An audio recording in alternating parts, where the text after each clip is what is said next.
يا أيها الرسول بلغ ما أنزل إليك من ربك وإن لم تفعل فما بلغت رسالته والله يعصمك من الناس إن الله لا يهدي القوم الكافرين۔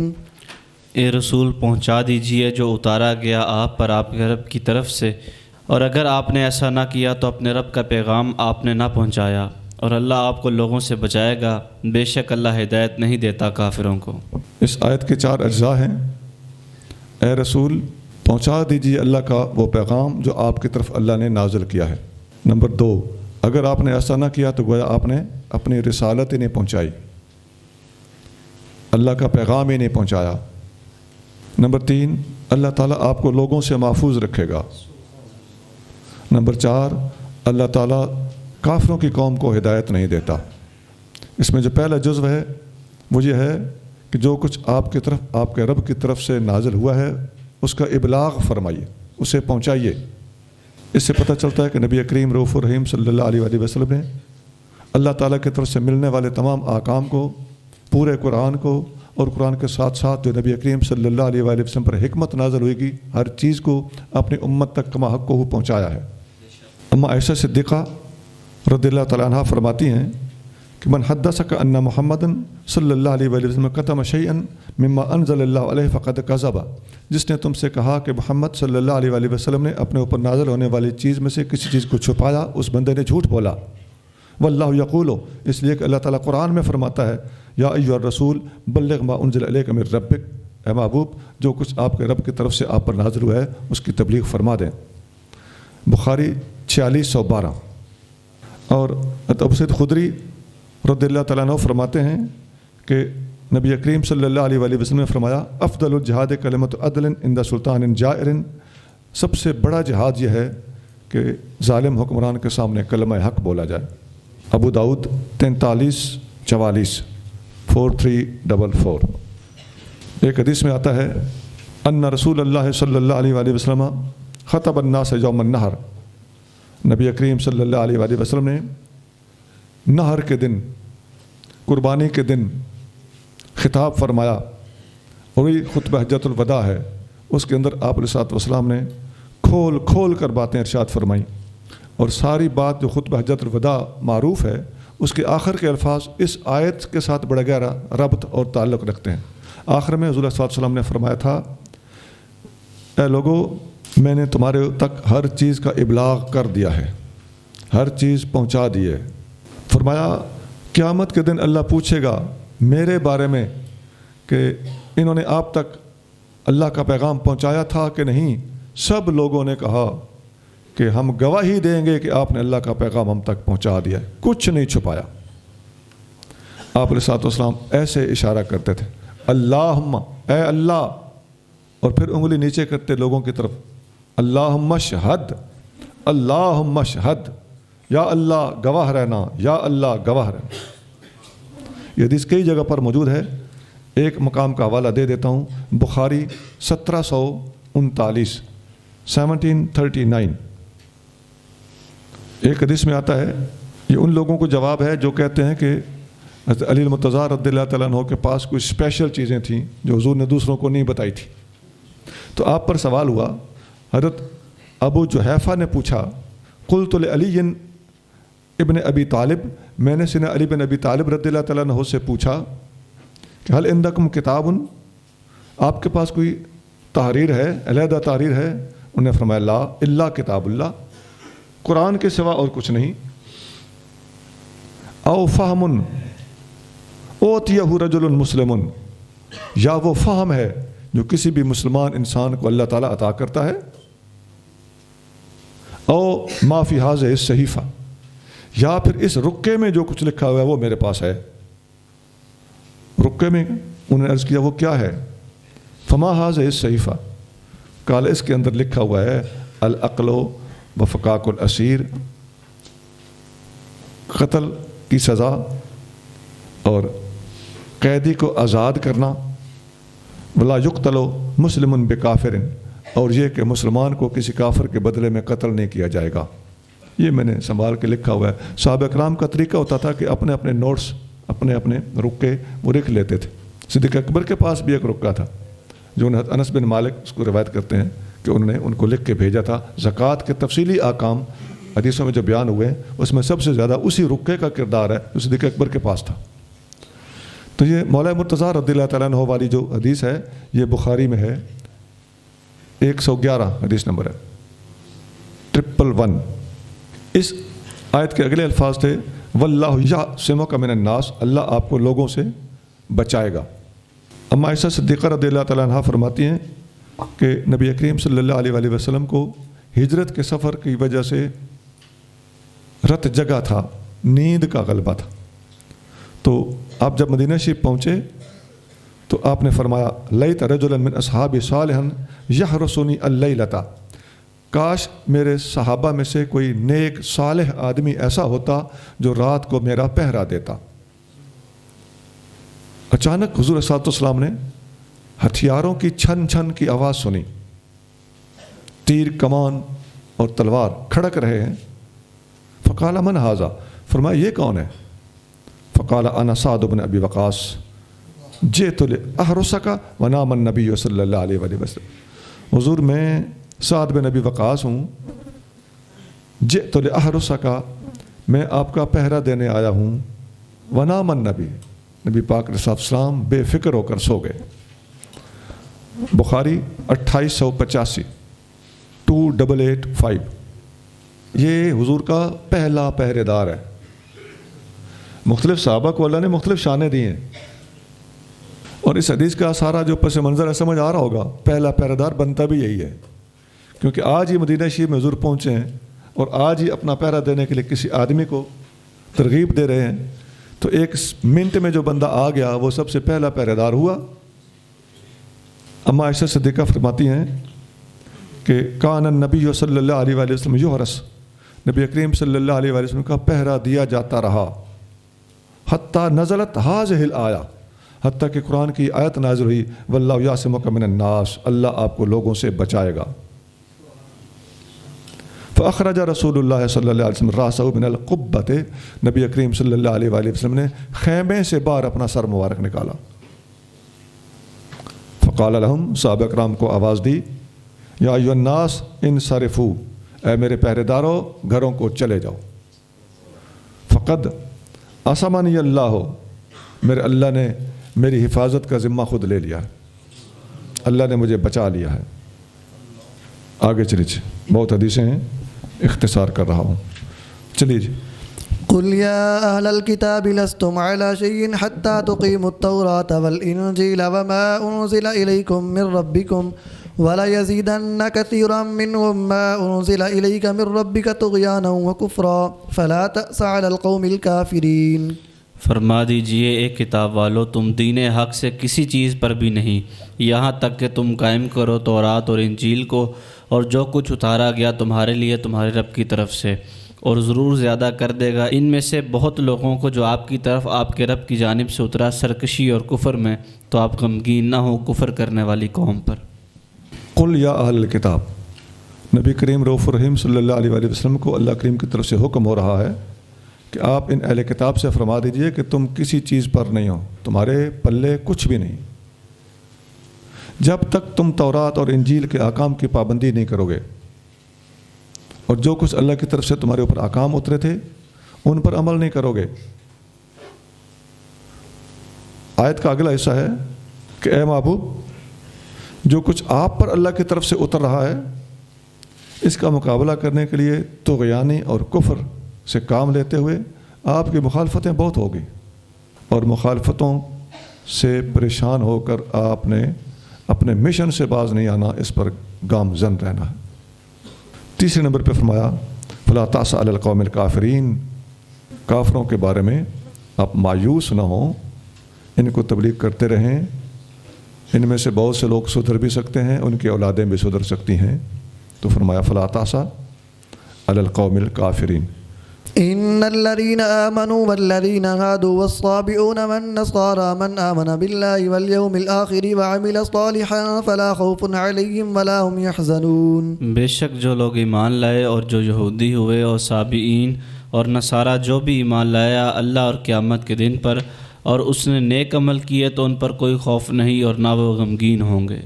جی یہ حکمت عملی ہے کہ اللہ تعالیٰ جل شانہ نے تمام لوگوں کا تذکرہ کیا جو نبی کریم صلی اللہ علیہ وآلہ وسلم کے سامنے اور قرآن کے مخاطب تھے۔ نمبر 1 الذین آمنوا، جو ایمان لا چکے ہیں، یہ سارے مسلمان تھے۔ والذین ہادوا، جو یہودی ہوئے۔ والسابئون، جو سابی ہیں۔ والنصارى، جو عیسائی ہیں۔ اب یہ 4 طبقے گنے اور فرمایا من آمن باللہ والیوم الآخر، جو بھی اللہ اور آخرت کے دن پر ایمان لائے گا اور اعمال صالحہ کرے گا تو ان پر کوئی خوف اور کوئی غم نہیں ہوگا، وہ اللہ کے پیاروں میں شامل ہو جائے گا۔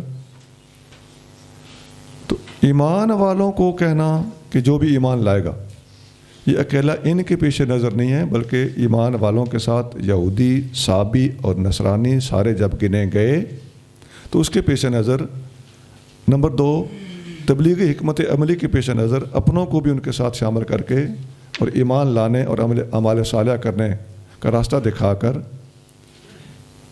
اپنی وسعت اور رحمت کی وسعت اس کا اظہار کیا گیا ہے کہ دنیا کے لیے اسلام کے اور نیک عمل کرنے کے دروازے کھلے ہیں۔ یہ جو سابی ہوتے ہیں یہ کون ہیں؟ یہ اس زمانے میں وہ لوگ ہوتے تھے جو سارے ادیان و مذاہب میں سے تھوڑا تھوڑا لے کے اپنا الگ مذہب بنائے بیٹھے تھے۔ کچھ باتیں یہودیوں کی لے لیں، کچھ عیسائیوں کی لے لیں، کچھ مجوسیوں کی لے لیں، ستارہ پرستوں کی باتیں زیادہ لی ہوئی تھیں، تو باقی سب کو دو دپا لگانے کے لیے انہوں نے تھوڑا تھوڑا ہر ایک میں سے لے لیا تھا اور سمجھتے تھے کہ ہماری بیک پہ کوئی نہ کوئی مذہب کسی نہ کسی مسئلے میں موجود ہے۔ تو اس قسم کا یہ ملغوبہ یہ تیار کرنا پرانے کفار کا طریقہ چلا آ رہا ہے۔ اس کو تلفیق بین الادیان کہتے ہیں، تمام ادیان کو آپس میں مکس کر دینا۔ کہیں کی بکری کہیں کا گھوڑا، بھانمتی نے کنبا جوڑا، یہ ان کا طریقہ تھا۔ اس قسم کی بات آج بھی آپ بعض جگہوں پہ دیکھیں گے کہ کچھ لوگ کہتے ہیں جی میں نے اس مسئلے میں فلاں ٹھیک ہے، اس میں فلاں ٹھیک ہے، اس میں فلاں ٹھیک ہے، میں سارے لے کے ایک 5ویں چیز بنا رہا ہوں۔ تو اس طرح تو چھٹی بھی تیار ہو سکتی ہے، تھوڑا سا دماغ سے سوچیں نا، تو اس طرح تو ہزاروں تیار ہو سکتی ہیں۔ بھائی الف با جیم دال یا اے بی سی ڈی ہو تو ایک بات اے سے لے لی، دوسری بی سے، تیسری سی سے، چوتھی ڈی سے، 5ویں چیز تیار ہوگی۔ تو الٹ چلو، ایک بار ڈی سے، ایک سی سے، ایک بی سے، ایک اے سے، پھر تیار ہوگی۔ تو اے ادھر سے، سی ادھر سے، بی ادھر سے، ڈی ادھر سے، ایک اور تیار ہوگی، یوں سو آن۔ تو یہ تو کوئی بڑی بات نہیں ہے۔ تھوڑا سا بندہ شاطر ہو، گپی ہو، زبان دراز ہو تو وہ اچھی خاصی مسلمانوں کے لیے پریشانی کھڑی کر سکتا ہے۔ تو اس قسم کے لوگوں پر نظر رکھنا ہمارے نوجوانوں کا کام ہے، اور تھوڑا سا کامن سینس کو استعمال کریں تو کچھ بھی نہیں ہے۔ یہ لوگ ٹک ٹاکی قسم کے لوگ ہیں، یہ سادہ سی بات کریں تو ان کی بات مانتا ہی کوئی نہیں، اور ساتھ یہ مرچ مسالہ بھی لگا دیتے ہیں تو نوجوان پھڑک جاتا ہے اور اس کے نیچے ویل ڈن کے ریمارکس دینا شروع کر دیتا ہے۔ لقد أخذنا ميثاق بني إسرائيل وأرسلنا إليهم رسلا كلما جاءهم رسول بما لا تهوى أنفسهم فريقا كذبوا وفريقا يقتلون لقد أخذنا ميثاق بني إسرائيل وأرسلنا إليهم رسلا كلما جاءهم رسول بما لا تهوى أنفسهم فريقا كذبوا وفريقا يقتلون۔ بے شک ہم نے پختہ عہد لیا بنی اسرائیل سے اور ان کی طرف رسول بھیجے، جب بھی ان کے پاس کوئی رسول ایسا حکم لے کر آیا جو ان کی نفسانی خواہشات کے خلاف تھا تو انہوں نے نبیوں کے ایک گروہ کو جھٹلایا اور ایک گروہ کو قتل کر دیا۔ جی بنی اسرائیل کے پاس انبیاء آتے رہے، مسلسل ایک نبی کی وفات ہوتی تو دوسرا آ جاتا تھا۔ یہ تو انبیاء علیہ السلام کا ان کے پاس آنا مذکور ہوا۔ مقصد یہ ہے کہ اللہ تعالیٰ نے اتمام حجت کے لیے کسی قسم کی کوئی کمی ان کے پاس نہیں چھوڑی۔ آگے ارشاد فرمایا کہ جب بھی ان کے پاس کوئی رسول آتا تو اپنی خواہش اور اندر جو پہلے جو کچھ بیٹھا ہوا تھا اس کی عینک سے اللہ کے احکام کو دیکھتے تھے، جو نفس کے خلاف ہوتا تو اسے قبول نہ کرتے، اور کچھ انبیاء کی تکذیب کر دیتے اور کچھ انبیاء کو شہید کر دیتے تھے۔ وحسبوا ألا تكون فتنة فعموا واصطموا ثم تاب الله عليهم ثم عموا واصطموا كثير منهم والله بصير بما يعملون۔ اور وہ یہ گمان کر بیٹھے کہ انہیں کوئی عذاب نہ ہوگا تو وہ اندھے اور بہرے ہو گئے، پھر اللہ نے ان کی توبہ قبول فرمائی، اس کے بعد بھی ان میں سے بہت لوگ اندھے اور بہرے ہو گئے، اور اللہ ان کے سب عملوں کو خوب دیکھتا ہے۔ ان لوگوں کا گمان تھا کہ اللہ تکون فتنۃ، ہم پہ پکڑ تو ہونے کو نہیں۔ یہ اندر ایک ذہن بیٹھ جائے تو انسان ہر طرح کی سرکشی کرنے لگتا ہے۔ گرفت اور عذاب الہی سے اللہ کرے کوئی بے نیاز نہ ہو جائے۔ اللہ کے عذاب اور پکڑ کا کھٹکا انسان کو سیدھا رکھتا ہے، یا کم از کم توبہ کی توفیق دیتا ہے، یا کم از کم اندر آنے والا ڈر اور اندیشہ ہی بعض اوقات اللہ کی بارگاہ میں قبول ہو جاتا ہے۔ اس چیز سے بے نیاز ہو جانا کچھ بھی نہیں۔ یہ آپس میں جب یہودی بیٹھتے تھے تو گپیں لگاتے تھے، تو ایک دوسرے آپ نے آزمایا ہوگا کہ غلط قسم کے نوجوان آپس میں بیٹھتے ہیں تو ایک دوسرے کی سپورٹ لیتے ہیں گپ شپ میں کہ ٹھیک ہے جی عذاب ہوگا تو اس کو بھی تو ہوگا نا، کر لو گپیں، لگا لو مسکے، بول لو جھوٹ۔ تو اس قسم کی باتیں دوستوں کی دوستی اور چار یاری میں بیٹھ کر انسان کے اندر گمراہی کی جرت پیدا ہوتی ہے، گندے دوستوں میں بیٹھ کر۔ تو اس نفسیاتی مسئلے پر ہر نوجوان کو چاہیے کہ نظر رکھے۔ جہاں 4 5 6 7 بندے بیٹھے ہوں تو اس وقت آؤٹ نہ ہونا۔ یہ لوگ پھر اس وجہ سے کہ ہمیں پکڑ کو نہیں ہونی، کوئی مسئلہ ہی نہیں، اندھے ہو گئے اور بہرے ہو گئے۔ پھر ان میں سے بعض کو اللہ نے توفیق دی، تم نے توبہ کی، لیکن توبہ کے بعد دوبارہ یہ حرکتیں ایسی ہی کرنے لگے۔ فرمایا واللہ بصیر بما یعملون، اللہ تعالیٰ ان کے کرتوتوں کو اچھی طرح دیکھ رہا ہے۔ مراد کیا ہے کہ محاسبے کا اور پکڑ کا ٹائم آنے والا ہے۔ بکرے کی بانگ کب تک خیر منائے گی؟ آگے چلیے جی۔ لقد كفر الذين قالوا إن الله هو المسيح ابن مريم وقال المسيح يا بني إسرائيل اعبدوا الله ربي وربكم إنه من يشرك بالله فقد حرم الله عليه الجنة ومأواه النار وما للظالمين من أنصار۔ بے شک کافر ہو گئے وہ لوگ جنہوں نے کہا یقیناً مسیح بن مریم ہی اللہ ہے، حالانکہ مسیح نے کہا تھا کہ اے بنی اسرائیل عبادت کرو اللہ کی جو میرا اور تمہارا رب ہے، بے شک جو بھی اللہ کے ساتھ شرک کرے تو یقیناً اللہ نے اس پر جنت حرام کر دی اور اس کا ٹھکانہ دوزخ کی آگ ہے، اور ظالموں کا کوئی مددگار نہیں۔ لقد کفر الذین قالوا ان اللہ هو المسیح ابن مریم، یہ مسیح بن مریم کو خدا ماننے والوں کے کفر کے اوپر نص اور واضح الفاظ کے اندر آیت موجود ہے۔ لہذا نہ کوئی ان کو مسلمان بندہ، نہ کوئی ان کو مسلمان کہے گا، نہ کوئی ان کو بلیور کہے گا۔ ان کے بارے میں اس قسم کی باتیں اور مسلمانوں کے اندر اس قسم کی تشویشات پیدا کرنے والا کبھی بھی نبی پاک صلی اللہ علیہ وسلم کے دین کا مخلص بندہ نہیں ہو سکتا۔ دوسری بات کہ جنہوں نے حضرت عیسیٰ علیہ السلام کو خدا کہا تھا انہوں نے کفر کیا۔ اب اس کے برعکس حضرت عیسیٰ علیہ السلام کی اپنی تعلیم کیا تھی؟ وہ فرماتے کیا رہے؟ انہوں نے کبھی اپنے آپ کو خدا کا بیٹا نہیں کہا۔ یہ فقیر نے اپنی کتاب عیسائیت سے اسلام تک کے اندر بھی تقریباً 25-30 سال پرانی کتاب ہے، چھپی ہوئی ہے۔ ہم نے یہ چیلنج دیا ہے، اور اب بھی کچھ نیٹ پہ کچھ آدمی ایسے آنے لگے جو یہ چیلنج دینے لگے ہیں کہ انجیل میں کہیں ایک لفظ دکھا دیا جائے، ایک آیت دکھا دی جائے جس میں لکھا ہو کہ عیسیٰ علیہ السلام نے کہا ہو کہ میں خدا ہوں یا میں خدا کا بیٹا ہوں۔ وہ تو بائبل میں لکھا ہوا ہے کہ جب پھانسی پر جب ان لوگوں کے بقول ان کو چڑھایا جا رہا تھا تو انجیل کہتی ہے آپ اللہ سے دعا مانگ رہے تھے، ایلی ایلی، اے میرے اللہ اے میرے اللہ۔ ایل کہتے ہیں اللہ کو، جیسے اسرائیل ہے نا، اسرائیل کا معنی اللہ کا بندہ، تو ایل معنی اللہ۔ ایلی ایلی، اے میرے اللہ اے میرے اللہ، لما شبقتنی یا لما شبقتانی، دو طرح یہ اس کا تلفظ ہے۔ تو نے مجھے تنہا کیوں چھوڑ دیا، تو نے مجھے کیوں تنہا چھوڑ دیا، تو نے مجھے کیوں تنہا چھوڑ دیا۔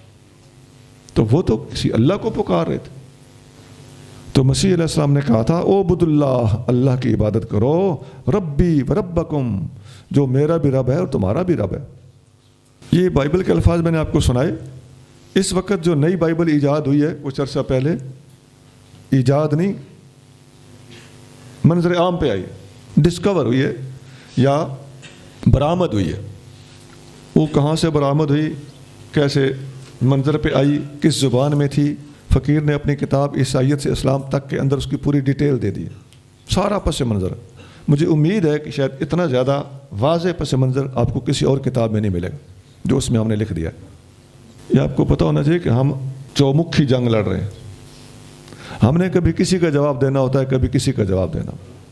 تو اس انجیل کے اندر صاف لکھا ہوا ہے کہ عیسیٰ علیہ السلام خدا کے بندے ہیں، ہرگز خدا کے بیٹے نہیں ہیں، انہوں نے لوگوں کو اللہ ہی کی بندگی کرنے کا حکم دیا تھا۔ اس کے ابتدا میں یہ باتیں شروع ہو جاتی ہیں، اور اس کا لکھنے والا برنباس، عزیزان گرامی بڑی اہم بات ہے۔ برنباس 12 حواریوں میں سے ایک ہے، اس کا نام عیسائیوں کی کتابوں میں 12 حواریوں کے اندر موجود ہے۔ یہ بڑی اہم بات ہے کہ یہ بندہ ہم نے نہیں گھڑا۔ نمبر 2، تمام حواریوں نے کتابیں لکھی تھیں۔ ہمارا سوال ہے کہ باقیوں کی کتابیں موجود ہیں، 4 زیادہ معروف ہیں، انجیلیں 300 لکھی گئی تھیں، وہ باقی کہاں ہیں؟ اور اس برنباس کی بھی انجیل تھی، وہ کہاں ہے؟ دکھاؤ، نہیں تو ہم دکھاتے ہیں۔ اگلی بات، اسی برنباس میں لکھا ہے کہ برنباس کہتے ہیں کہ یہ ساری خرابی عیسیٰ علیہ السلام کو خدا بنانے والی، خدا ماننے والی، خدا کا بیٹا کہنے والی، یہ عیسیٰ علیہ السلام کے حواری پولوس نے کھڑی کی تھی۔ اسے پولوس رسول کہتے تھے۔ یہ رسول لغوی رسول ہے، اللہ کا رسول نہیں۔ اور ہماری تفسیروں میں بھی یہ لکھا ہوا ہے۔ یہ برنباس تو ابھی برآمد ہوئی ہے نا، ہماری تفسیروں میں بغوی وغیرہ میں صاف لکھا ہوا ہے آلریڈی کہ یہ بولس تھا، عربی میں بولس لکھا ہوا ہے، تو یہ اس کو پولوس کہتے ہیں۔ اس کے خطوط بھی انجیل کے آخر میں دیے ہوئے ہیں، پولوس کے خطوط اور رسولوں کے خطوط۔ برنباس کہتے ہیں کہ ساری خرابی کی جڑ پولوس ہے، اور ہماری تفسیریں پرانی یہی باتیں لکھتی ہیں۔ اور جس انجیل کو موجودہ دور میں یہ لوگ مانتے ہیں، اس انجیل کے اندر بھی لکھا ہوا ہے کہ پولوس اور برنباس اکٹھے سکندریہ کے علاقے میں تبلیغ کرنے گئے، اور راستے میں کشتیوں پر سوار تھے تو پولوس اور برنباس کی آپس میں بحث ہوئی، جھگڑا ہوا۔ یہ وہ موڑ ہے، یہاں تک پولوس اور برنباس اور دیگر رسول سارے ساتھ ہیں۔ یہ جب جھگڑا ہوتا ہے تو اس کے بعد انجیل کے اندر کہیں کسی جگہ پر بھی برنباس کا ذکر ختم ہو جاتا ہے۔ کیا بات تھی؟ اس کا مطلب ہے برنباس توحید کا پرچار کرتے کرتے اور ان لوگوں کے شرک کے اندر مبتلا ہو جانے کی وجہ سے ان سے جدا ہو گیا۔ اسی بات پر بحث ہوئی تھی، اسی بات پہ جھگڑا ہوا تھا، اسی لیے اس سے پہلے برنباس کا ذکر پولوس کے ساتھ ہے، اور اس کے بعد برنباس کا ذکر پولوس کے ساتھ نہیں ملتا۔ یہ ہے حضرت عیسیٰ علیہ السلام کا خود پیغام۔ وہ کیا ہے کہ اللہ کی عبادت کرو، وہ میرا بھی رب ہے، وہ تمہارا بھی رب ہے۔ جو اللہ کے ساتھ کسی کو شریک بنائے گا اس پر جنت حرام ہے، اس کا ٹھکانہ جہنم ہے، اور ظالموں کے لیے کوئی مددگار نہیں۔ لقد كفر الذين قالوا إن الله ثالث ثلاثة وما من إله إلا إله واحد وإن لم ينتهوا عما يقولون ليمسن الذين كفروا منهم عذاب أليم۔